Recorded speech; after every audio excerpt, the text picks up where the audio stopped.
If you look at the news today and feel overwhelmed by systemic injustice, violence, or a world that seems to be spinning out of control, you are in exactly the same headspace as a man living in the late 7th century BC. His name was Habakkuk, and in the biblical text, he operates with a unique defiance.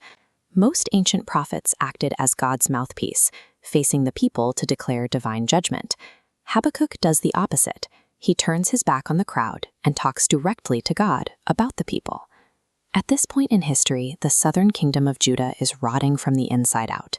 The law is paralyzed, the wicked surround the righteous, and Habakkuk is exhausted by what feels like divine indifference to his cries for help. Instead of passively accepting the decay, he marches up to his watchtower, plants his feet, and demands answers. He essentially puts the Creator on trial, refusing to leave until he receives an explanation for the silence. Habakkuk's story suggests that faith isn't about ignoring the fire, but about the willingness to wrestle with why it's burning in the first place. Then the silence breaks. God answers Habakkuk, but with a terrifying response. He announces he is raising up the Chaldeans, the Neo-Babylonian Empire, as an instrument of discipline to punish Judah for its disobedience.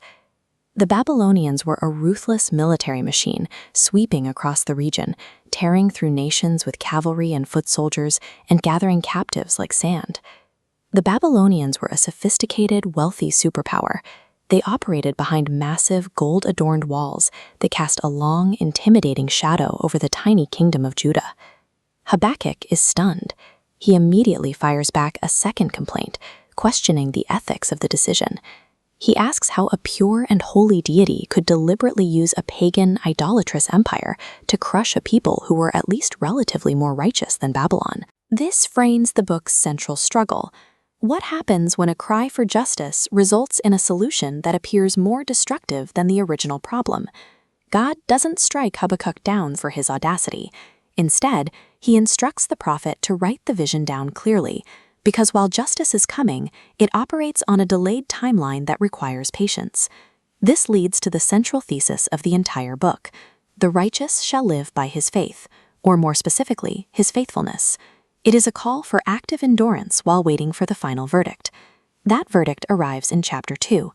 God decrees that the Babylonian Empire will eventually face its own ruin, delivered in the form of 5 woes, written as a rhythmic taunt song to be sung by the very people Babylon oppressed. The first 4 woes dismantle the empire's sins one by one, condemning the hoarding of stolen wealth, building false security on the vulnerable, constructing cities with slaves' blood, and humiliating neighbors for sport. The 5th woe mocks the logic of their religion.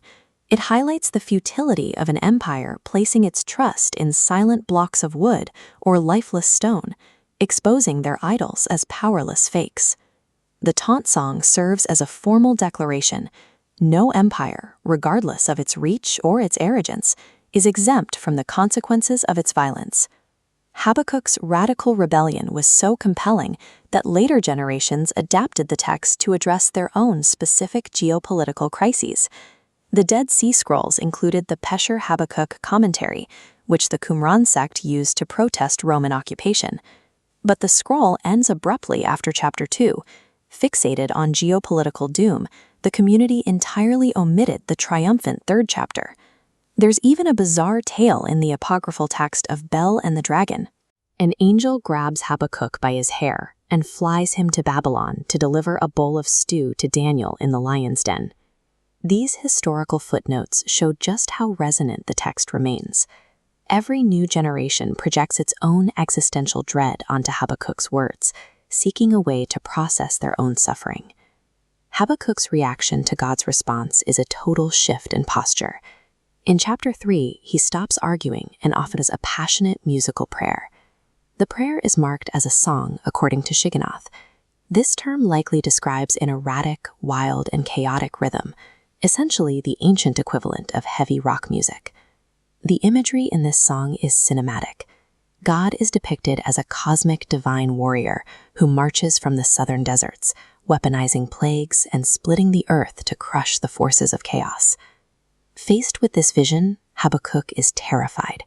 He describes his body trembling and his lips quivering at the overwhelming scale of God's power. Encountering the magnitude of God's sovereignty stops the interrogation. Habakkuk moves from a state of demanding explanations to a state of reverent awe. We reach the prophet's climax. Habakkuk realizes he has no control over the impending invasion. The Babylonians are still coming, and the destruction will be absolute. So he makes a final vow. He lists every possible disaster that could hit his world. The fig trees won't bud, the olive crops will fail, the fields will produce no food, and the cattle will vanish from the stalls. Even with the prospect of total material loss and his questions left hanging, he reaches a conclusion that defies the logic of his circumstances. Yet I will rejoice in the Lord. If you are looking at a broken world today, it is acceptable to be angry, to debate, and to ask the universe the most painful questions you have. Faith is not about possessing every answer right now. It is the radical, defiant resilience to live by faithfulness while waiting for the world to be made right.